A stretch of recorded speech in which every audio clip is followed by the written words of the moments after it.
Bacaan pertama menurut Kejadian pasal 2 ayat 15 sampai 17, dilanjutkan pasal 3 ayat 1 sampai 7. Kejadian pasal 2 ayat 15 sampai 17, dilanjutkan pasal 3 ayat 1 sampai 7.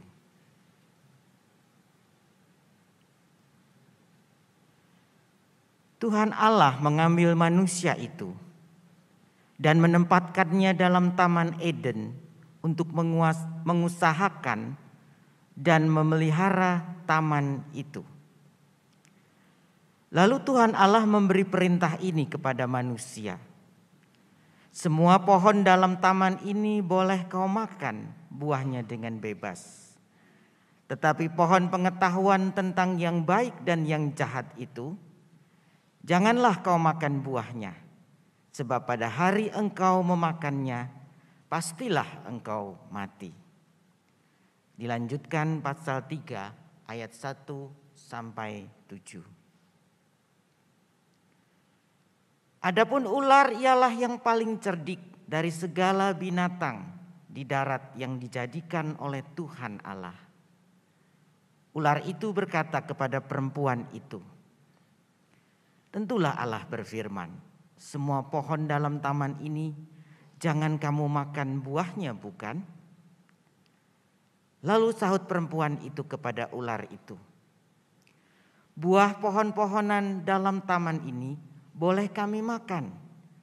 Tetapi tentang buah pohon yang ada di tengah-tengah taman, Allah berfirman, jangan kamu makan ataupun raba buah itu, nanti kamu mati. Tetapi ular itu berkata kepada perempuan itu, sekali-kali kamu tidak akan mati. Tetapi Allah mengetahui bahwa pada waktu kamu memakannya, matamu akan terbuka dan kamu akan menjadi seperti Allah, tahu tentang yang baik dan yang jahat. Perempuan itu melihat bahwa buah pohon itu baik untuk dimakan dan sedap kelihatannya. Lagi pula pohon itu menarik hati karena buahnya, karena memberi pengertian. Lalu ia mengambil dari buahnya dan dimakannya. Dan diberikannya juga kepada suaminya yang bersama-sama dengan dia. Dan suaminya pun memakannya. Maka terbukalah mata mereka berdua dan mereka tahu bahwa mereka telanjang. Lalu mereka menyemat daun pohon ara dan membuat cawat.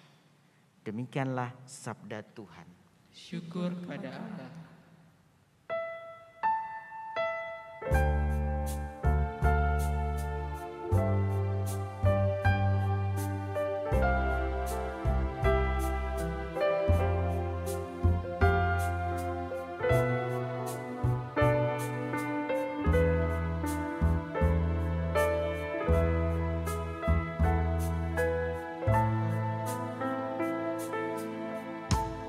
Kau berikan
Bacaan kedua menurut Roma pasal 5 ayat 12 sampai 19.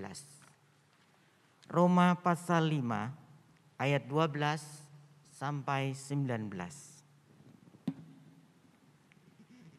Sebab itu, sama seperti dosa telah masuk ke dalam dunia oleh satu orang, dan oleh dosa itu juga maut, demikianlah maut itu telah menjalar kepada semua orang, karena semua orang telah berbuat dosa.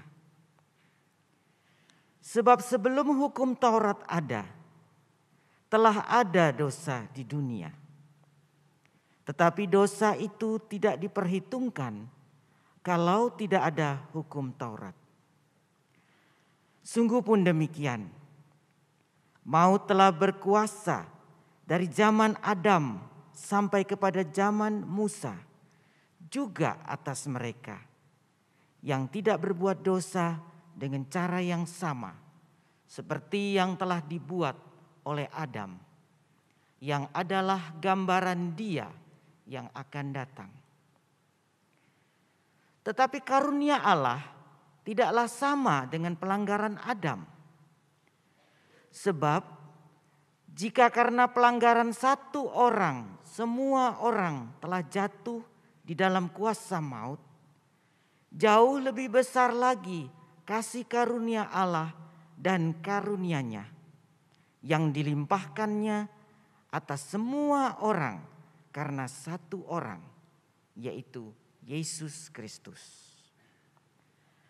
Dan kasih karunia tidak berimbangan dengan dosa satu orang. Sebab penghakiman atas satu pelanggaran itu telah mengakibatkan penghukuman. Tetapi penganugerahan karunia atas banyak pelanggaran itu mengakibatkan pembenaran. Sebab jika oleh dosa satu orang maut telah berkuasa oleh satu orang itu, maka lebih benar lagi mereka yang telah menerima kelimpahan kasih karunia dan anugerah kebenaran akan hidup dan berkuasa oleh karena satu orang itu, yaitu Yesus Kristus. Sebab itu, sama seperti oleh satu pelanggaran semua orang beroleh penghukuman, demikian pula oleh satu perbuatan kebenaran semua orang beroleh pembenaran untuk hidup. Jadi, sama seperti oleh ketidaktaatan satu orang semua orang telah menjadi orang berdosa, demikian pula oleh ketaatan satu orang semua orang menjadi orang benar. Demikianlah sabda Tuhan. Syukur kepada Allah. Injil Tuhan Yesus Kristus menurut Matius 4 ayat 1 sampai 11.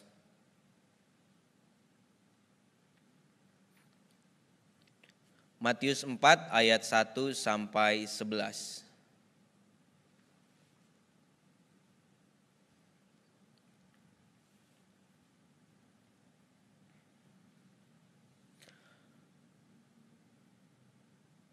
Pencobaan di padang gurun. Maka Yesus dibawa oleh Roh ke padang gurun untuk dicobai iblis.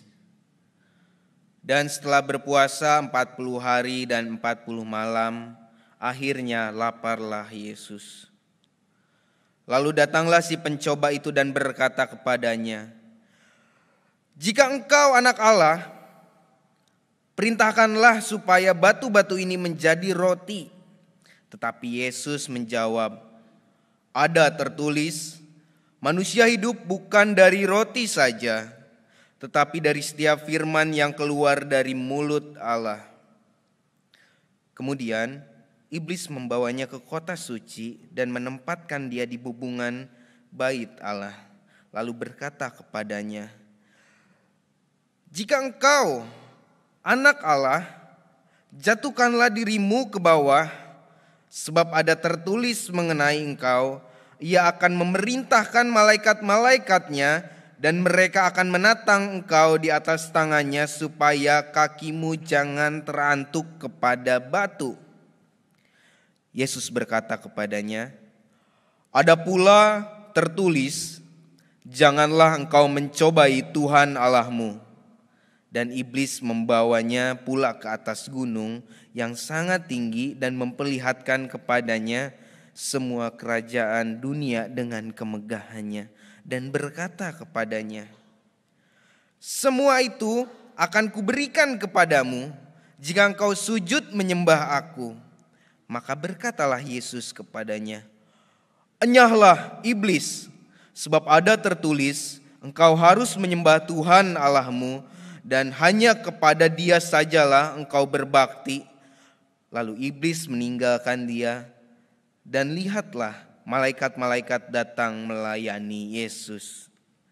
Demikianlah Injil Tuhan Yesus Kristus. Berbahagialah setiap kita yang membaca, merenungkan, dan memeliharanya dalam kehidupan kita sehari-hari. Hosiana.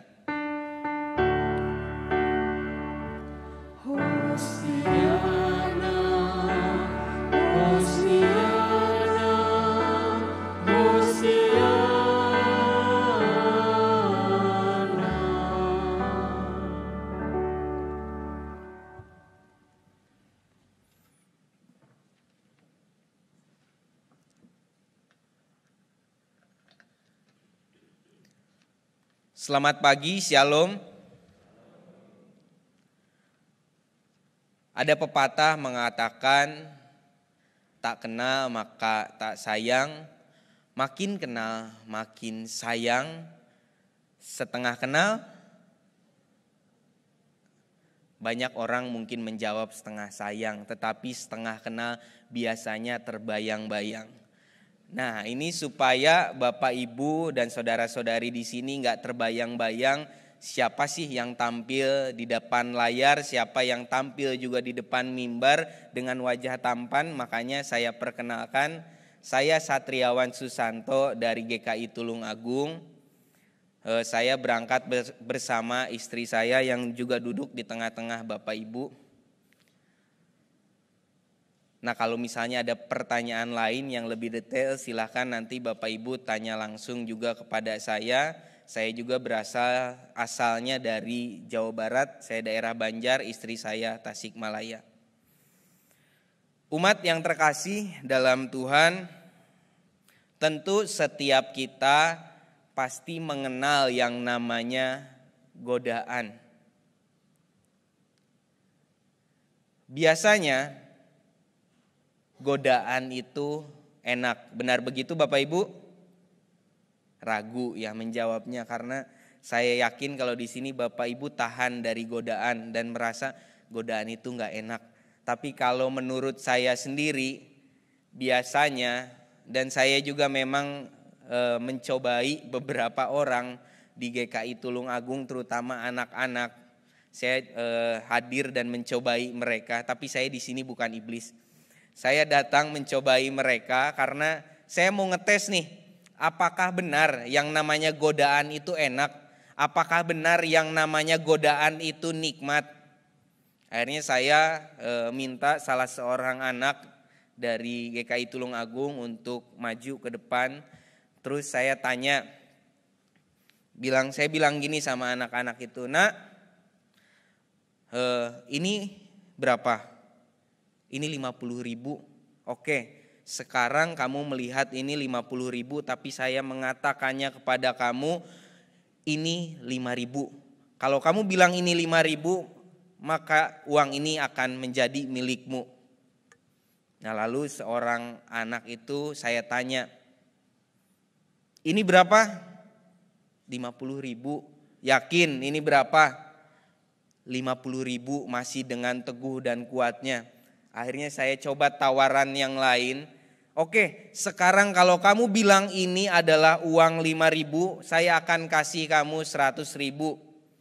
Nah, kalau menurut anak-anak kan mungkin itu adalah jumlah yang besar untuk jajan ini dan itu gitu kan. Wah, 100.000 nih gitu kan. Akhirnya Saya tegaskan lagi pertanyaannya, ini berapa? Ragu, mulai bimbang gitu kan. Ada tawaran yang menggiurkan, ada sesuatu yang menggoda. Anak ini mulai bingung gitu kan. Masih menjawab dengan pelan-pelan, 50.000. Nah, mulai sedikit-sedikit gitu kan. Yakin ini 50.000. Kalau kamu jawab 5.000 kamu akan dapat 100.000 nih. Ini berapa? 5.000. Udah mulai terkena jebakan gitu kan. Saya tanya, kenapa berani kamu bilang ini 5.000 padahal kamu tahu ini adalah uang 50.000? Ya, karena saya pengen dapat 100.000 di balik sesuatu yang saya ketahui, di balik kebenaran yang saya ketahui, saya berani menjual kebenaran itu. Itu yang saya pandang dari anak tersebut. Saya berani menjual kebenaran itu demi apa yang saya inginkan. Itu namanya godaan. Ya memang saya tahu itu uang 50.000, tetapi saya ingin mendapatkan 100.000, makanya saya menjual pengetahuan dan kebenaran demi apa yang saya inginkan. Pernahkah Bapak Ibu menghadapi godaan tersebut? Entah itu ketika Bapak Ibu SD, SMP, SMA, kuliah, mungkin ada beberapa macam godaan. Bahkan di tengah-tengah pekerjaan pun mungkin menghadapi banyak godaan. Apakah Yesus juga mengalami hal yang sama? Apakah Yesus juga pernah mengalami godaan? Apakah Yesus juga mampu melewati godaan tersebut? Apa justru jatuh dan terjebak dalam godaan tersebut? Jawabannya adalah Yesus mampu. Umat yang terkasih dalam Tuhan, Yesus sendiri dengan latar belakang berada di padang gurun. Padang gurun dalam bahasa Yunani adalah eremos, yaitu sebagai simbol dari tanah yang tidak digarap, yang jarang penduduknya. Bahkan eremos sendiri bermakna tempat terpencil dan tidak berpenghuni, wilayah yang ditinggalkan. Gambaran yang mungkin paling tepat tentang padang gurun adalah sebuah tanah terkutuk yang sulit untuk ditaklukkan oleh manusia.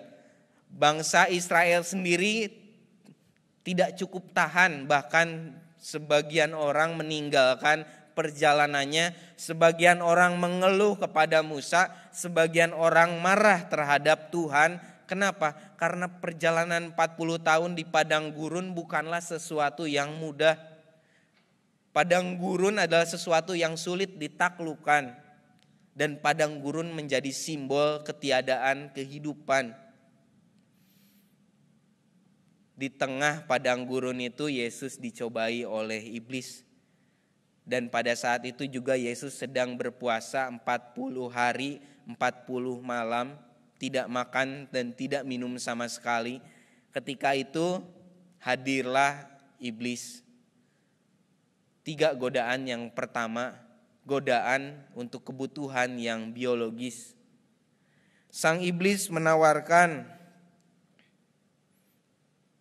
Tuhan, kalau memang Engkau benar Tuhan, ubahlah batu itu menjadi roti. Lalu Yesus menjawab, ada pula tertulis Lalu Yesus menjawab, manusia hidup bukan dari roti saja tetapi dari setiap firman yang keluar dari mulut Allah. Di tengah laparnya, di tengah kesulitannya, Yesus masih bisa menjawab, manusia hidup bukan dari roti saja, melainkan dari firman yang keluar dari mulut Allah. Iblis tahu, kebutuhan biologis mungkin bisa dilewatinya. Kita akan mencoba pencobaan yang lain, keinginan untuk mencobai Allah. Iblis mencobai Yesus seperti ini. Jika engkau anak Allah, jatuhkanlah dirimu ke bawah, sebab ada tertulis mengenai engkau, ia akan memerintahkan malaikat-malaikatnya, dan mereka akan menatang engkau di atas tangannya, supaya kakimu jangan terantuk kepada batu. Pencobaan kedua adalah mengajak Yesus sendiri untuk mencobai Allah. Apakah benar kalau memang engkau anak Allah, kalau engkau adalah bagian dari Allah itu sendiri, engkau jatuhkanlah dirimu di atas bangunan yang sangat tinggi. Kalau memang engkau benar-benar Allah dan engkau benar-benar anak Allah, engkau tidak akan terantuk kepada batu, engkau tidak akan menyentuh tanah. Lalu Yesus berkata kepadanya, ada pula tertulis demikian, janganlah engkau mencobai Tuhan Allahmu. Iblis tidak berhasil menggoda dan menjebak Yesus dalam berbagai macam godaannya. Lalu dicobailah yang ketiga kalinya. Dan berkatalah iblis kepadanya, semua itu akan kuberikan kepadamu jika engkau sujud menyembah aku. Iblis mengajak Yesus sendiri untuk merampas hak Allah atas kekuasaan bumi dan dunia ini. Iblis gak tahu bahwa Yesus sendiri adalah bagian yang memiliki hak atas langit dan bumi. Tetapi dalam sisi manusiawinya, Yesus adalah manusia biasa yang memiliki keterbatasan. Karena kita percaya bahwa Yesus 100% manusia, 100% Allah. Dalam hal ini ia digoda untuk merampas hak Allah yang sesungguhnya untuk memiliki langit dan bumi dari sudut pandang manusianya. Tetapi apakah jawab Yesus? Enyahlah iblis, sebab ada tertulis, engkau harus menyembah Tuhan Allahmu dan hanya kepada Dia sajalah engkau berbakti. Dengan keyakinan teguh, dengan kepastian, dengan ketaatan, dengan kesungguhan, di tengah godaan, di tengah ketidakmampuan, di tengah keterbatasan sisi manusiawi Yesus, ia mengatakan, enyahlah engkau iblis, hanya kepada Allah saja kita berbakti, hanya kepada Allah saja kita menyembah. Realitasnya dalam kehidupan manusia apakah seperti yang Yesus hidupi? Realitasnya dalam kehidupan manusia apakah seperti yang Yesus tampilkan?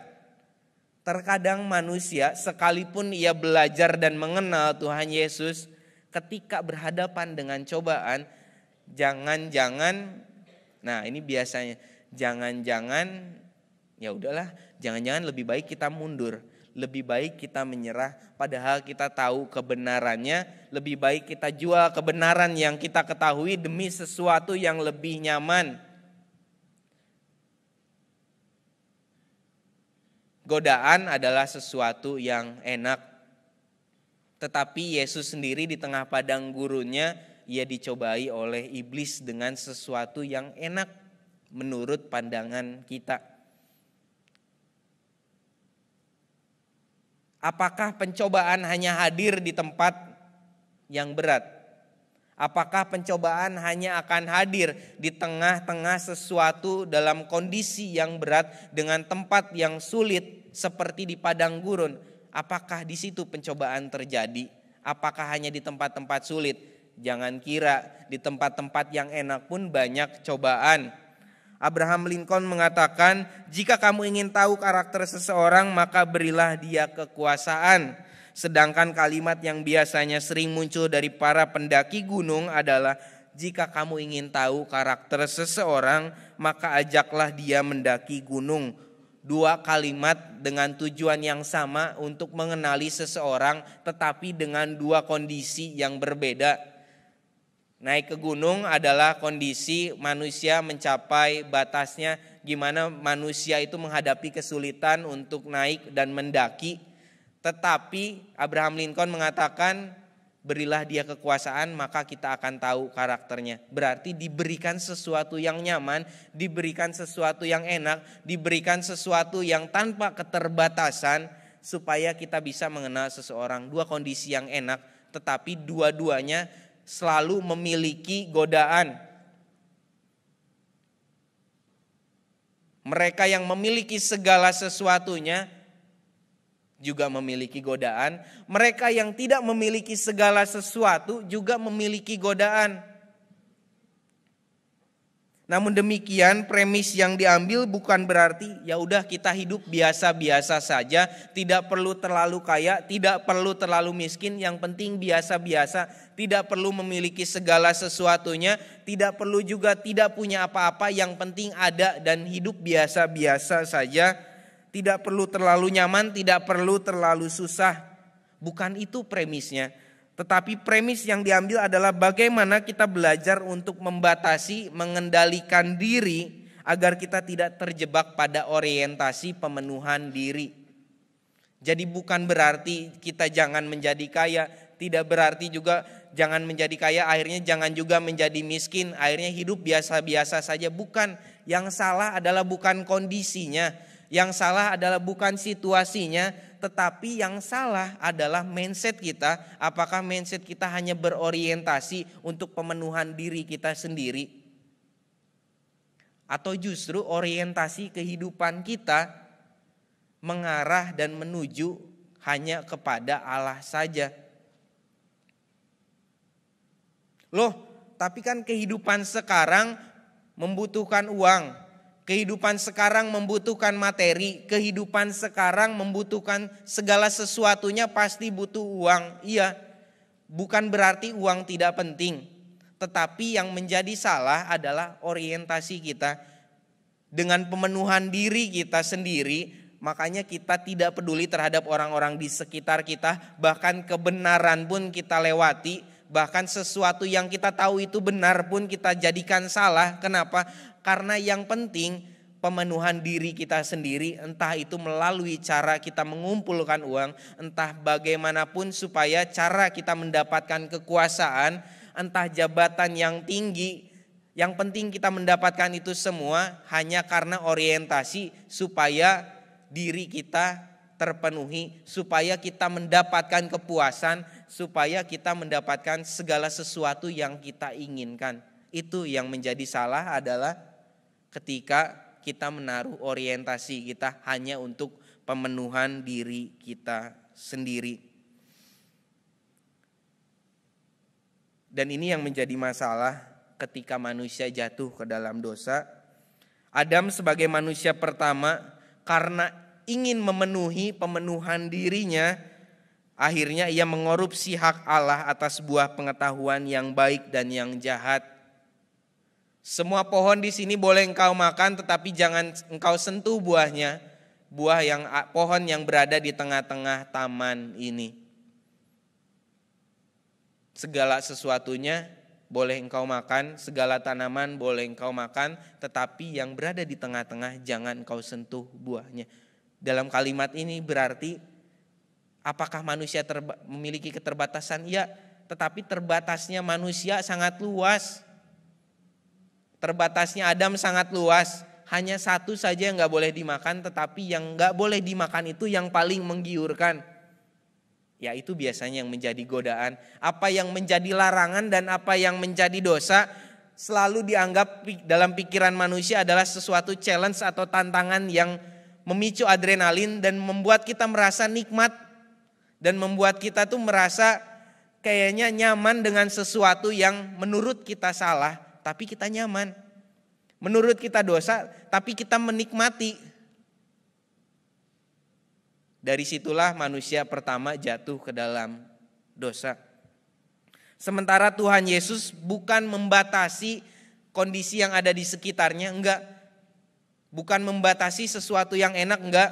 Tetapi Tuhan Yesus lebih ke membatasi konsumsi melalui aksi puasa dan kemudian mempertahankan apa yang menjadi hak Allah, yaitu kuasa dan kemuliaannya untuk tetap sebagai milik Allah dan bukan milik manusia ataupun iblis. Bukan berarti kita harus menghilangkan makanan, bukan berarti kita harus menghilangkan kondisi-kondisi yang sulit. Kondisi yang sulit, yang paling sulit adalah hanya ada di pikiran kita sendiri. Pertanyaannya, apakah kita mampu membatasi diri kita sendiri? Apakah kita mampu juga membatasi keinginan dan kepuasan kita sendiri? Dan apakah kita mampu juga untuk mengendalikan diri kita sendiri? Dalam hal ini kita juga pasti akan mungkin bahkan pernah menghadapi ruang padang gurun dalam kehidupan kita. Lalu yang ditunggu dari Bapak Ibu semua adalah bagaimanakah responnya ketika menghadapi padang gurun. Dan apakah keputusan yang kita ambil ketika kita juga berada di padang gurun, di tengah kesulitan. Mampukah kita berbakti dan menyembah hanya kepada Allah atau justru tunduk di bawah godaan iblis? Bakti kepada Allah berarti kita menyediakan diri sebagai hamba dan seluruhnya menyerahkan diri kita kepada Allah. Tetapi kenyataannya mengikut Allah bukanlah jalan yang mudah, bahkan banyak orang menjual jaminan keselamatan dirinya dalam artian iman hanya karena jalan yang tak mudah. Oleh karena itu mengikut Tuhan dalam bakti dan penyembahan adalah tantangan melawan godaan dan cobaan yang penuh kenikmatan semu. Karena adanya watak pementingan diri dan kelompok sendiri. Oleh karena itu hentikanlah pemberhalaan diri dan orientasikan diri pada bakti dan penyembahan hanya kepada Allah saja. Dengan begitu kita menjadi umat Allah yang mampu hidup secara benar sekaligus mampu mempersaksikan Allah dengan menghidupi kehidupan yang penuh dengan kepedulian. Umat yang terkasih dalam Tuhan, selamat untuk hidup berbakti kepada Allah, selamat untuk menghidupi dengan kepedulian, untuk menghidupi kehidupan bersama, dan selamat melawan godaan di tengah padang gurun kita masing-masing. Tuhan Yesus memberkati.